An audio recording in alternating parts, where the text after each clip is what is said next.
George Russell is a Formula One driver of all time. I mean, judging by the way people speak of him, you would think he is either one of the most overrated drivers in history or a generational talent whose skill will pave the way for future generations. He is one polarizing guy, and in my opinion, the most polarizing driver on the grid. And with the way people speak of him, you would think he has mountains of success or a swamp full of nothing, but no, he has a few wins, a few poles, several podiums. With a stat line like that, why is everyone so up in arms about him? Well, it's because of the potential that he could have. Like I said, everyone either sees him as generational or massively overrated, so depending on who you ask, his stat line is either too low or too high. Point is, no one is happy regarding where George is at right now, and normally people would debate until they just forget about him altogether and bully somebody else. However, in the case of George, more people are speaking about him than ever, and that's due to one thing. Mercedes, since about 2023, have been going around yelling from the rooftops how good they'll be for 2026.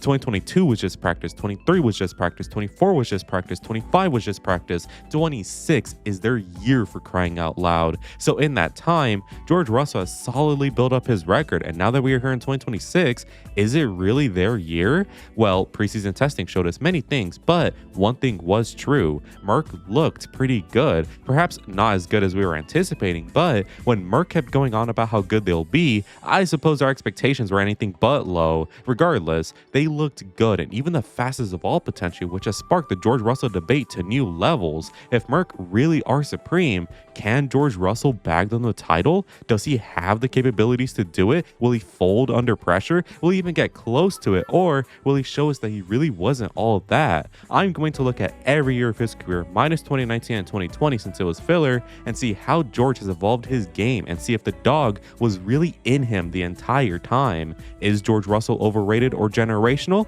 Let us find out. Subscribe if you're new if you suspect George Russell's human status, and let's get to quacking now. A good weather for a race, but especially for a dog. I lied. We're going to start in 2020, but not look at the entire year. The reason why I'm doing this is because 2020 and 2019 saw George at Williams, and while today they are pretty good and capable of scoring points, back in 2019 and 2020, calling Williams a Formula One team was doing them a service. But I am going to speak on one thing in this year, the Sakhir Grand Prix. In 2020, there was of course the plague, which killed a third of the world's population. So to compensate, the sport raced at the same track twice sometimes, along with racing in random locations like Mugello. So in the 2020 calendar, we raced at Bahrain twice, but at different track layouts. The Bahrain Grand Prix was the usual circuit layout, perfectly capable of producing good moments and last breaths. However, the next week would be the Sakhir Grand Prix, which was again at the same track, but a different layout, specifically the outer layout. This was as close as F1 would get to racing at an oval, and Lewis Hamilton, fearing big long circles, contracted the plague and was out for that weekend. Mercedes, seeing the golden opportunity, said, let's try out one of our juniors. So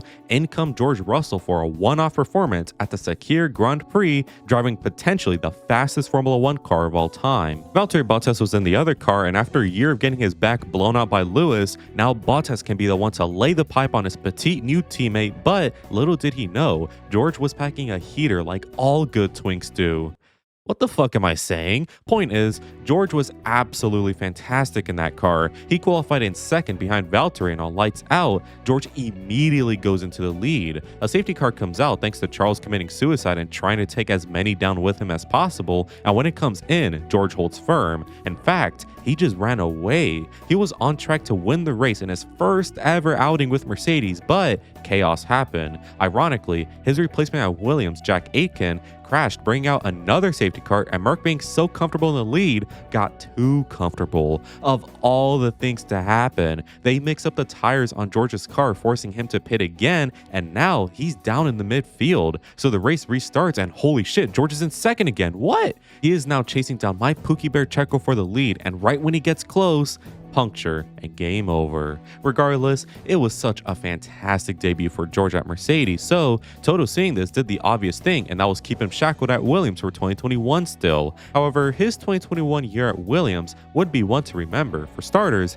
Williams were a Formula One team again, so how would he shine in the midfield? Well, the Bahrain Grand Prix was nothing, but heading to Imola, wow, George Russell is trying to fight for points. It was a wet to dry race too, so this was no walk in the park, yet George was there fighting and contesting for P9. However, he does have an obstacle, that being Valtteri Bottas. Bottas was all the way down the order for reasons that no one is sure of, and as George goes to overtake him, in a Williams by the way, George goes off the dry line into the wet areas mid-kink, which puts him on the wet grass and leaves shit on his ass. Yes, Bottas shouldn't be down there, but George, relax dude, no one is taking that P8 from you. But moving past that, George for most of the season would get so tantalizingly close to the points, always being like 2 or 3 spots from them. Luckily, to make up for that, his qualifying performances would be out of this world. A big highlight in qualifying would come in both the Austrian and British quali, since back in 2021, the tire you qualified on in Q2 would be the one you had to start the race with,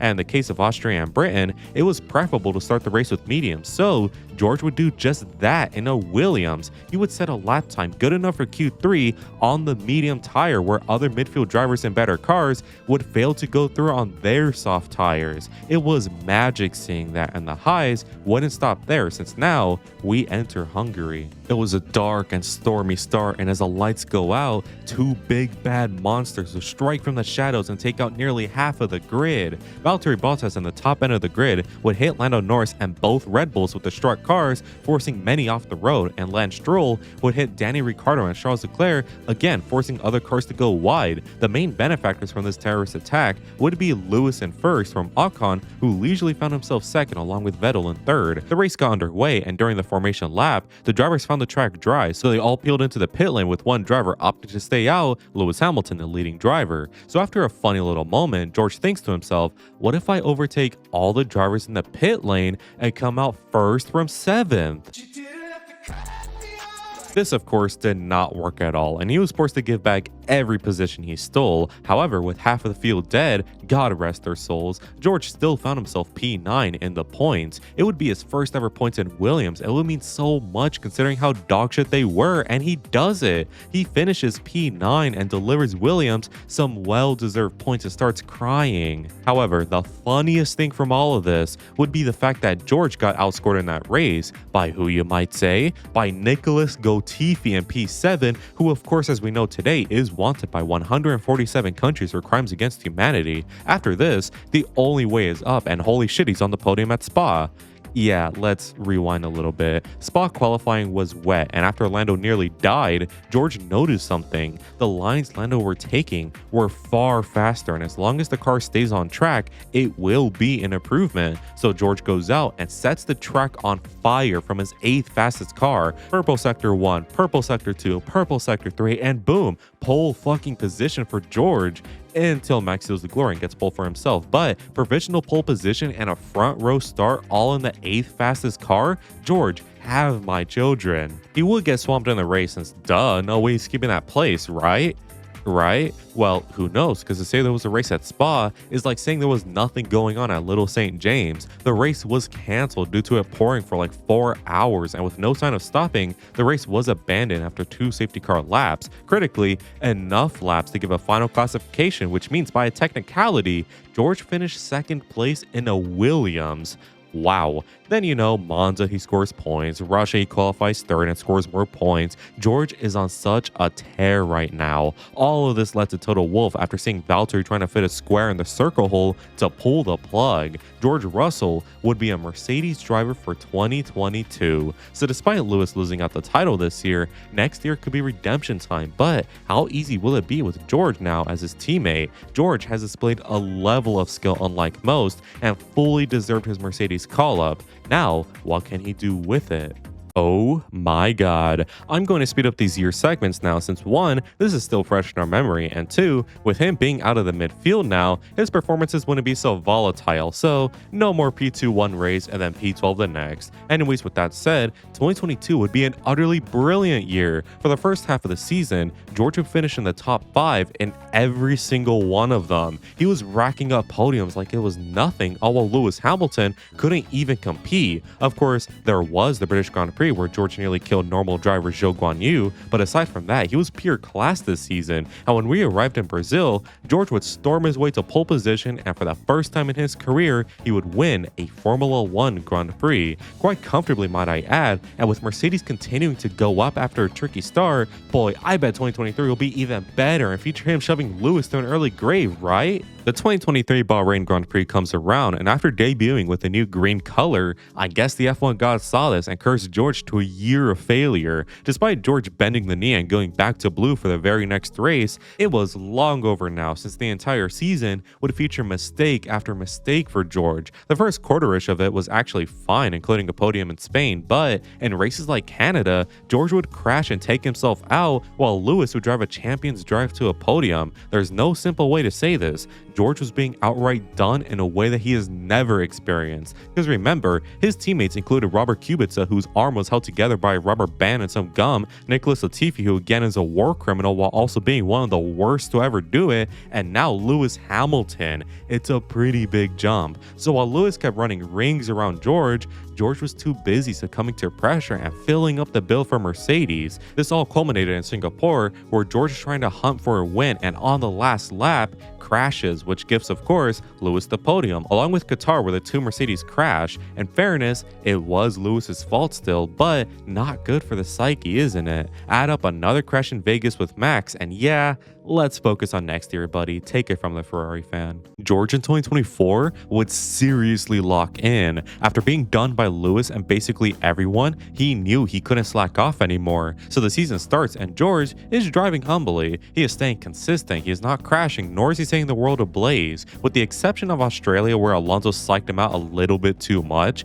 George was keeping calm and bagging results. And as the season heated up between Red Bull and McLaren, Mercedes were in prime position to overtake them should they get too lost in the sauce. And considering the two drivers fighting are crybaby ass Lando Norris and asshole Max Verstappen, of course it got spicy. In Canada during qualifying, he set a lap time good enough for pole position despite Max setting an identical lap time. In Spain, while Max and Lando were fighting off the line, George says fuck out of my way and overtakes the pair of them. And of course, Austria saw Max and Lando finally crash, and who comes to overtake the pair of them for the win? George freaking Russell. From here on, he enters some damn good form. He starts on pole in his home race in Britain, however, unfortunately retires from getting a little bit too wet, and of course wins in Spa after a brilliant strategy gamble, except it was too much of a gamble since the one-stop, while smart, burned too much tire and more frustratingly scraped too much plank, leading to his car being underweight and disqualified. The rest of the season would feature more class George since he does the maximum and more in that Mercedes car, leading to another win in Las Vegas. George, my friends, is starting to enter his prime. He's not there yet, but depending on how 2025 can go, he can very well enter it. 2024 still featured the odd mistake here and there from George, but it was starting to be way more offset by genuine good drives, so if 2025 could limit, if not remove, any and all mistakes, George could very well show his talent for true now. 2025 was 100% George's best year in the sport. From the start to the end of the season, George drove the best he could, leading to him single-handedly carrying Mercedes in the year. In fairness, his new rookie teammate Kimi Antonelli would of course have his mistakes, so it's not like George again had any real competition in that department, but regardless, Kimi still gave a fight here and there and even outraced him many times. Yet George remained strong and put his car in places it shouldn't be. What really stood out this year was his consistency. Like I said, he drove every weekend the best he could and didn't let up once. And while he's not winning every race,